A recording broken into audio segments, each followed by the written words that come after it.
মসুরের ডাল রান্না হচ্ছে আর ব্রয়লার মুরগি কিভাবে রান্না করি ভিডিওটা পুরো দেখবেন আর গল্প করব, গল্পটা শুনবেন।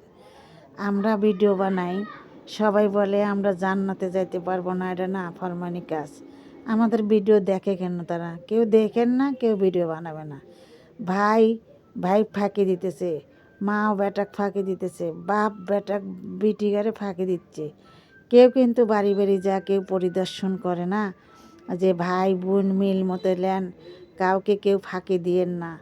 আরও দেখবেন কি নিজে ধনী হওয়ার জন্য ঝরকা লাগা দিয়ে কম দামের জমি কেউ করে কিনে নেওয়া যায়, কেউ করে মারামারি বাজার দেওয়া যায়, যৌতুক নেওয়া যায়। শ্বশুরবাড়ির যৌতুক না পাইলে বউক অত্যাচার করবি, বুড়োকালে বউক নির্যাতিত করবি, সে দরবার করবে গেলে পরামানিক গেলে টেকা খাওয়ান লাগবি। তাহলে কন কেউ আরবি শিখে বললে মাস্টারের টাকা দেওয়া লাগবি, তাহলে আল্লাহ বেঁচে খায়, আল্লাহ বেঁচে খায় মানুষ। আর যার নাই কর্ম তার নাই ধর্ম, যাই কর্ম করে খায় আমি মনে করি তারেরই ধর্ম আছে।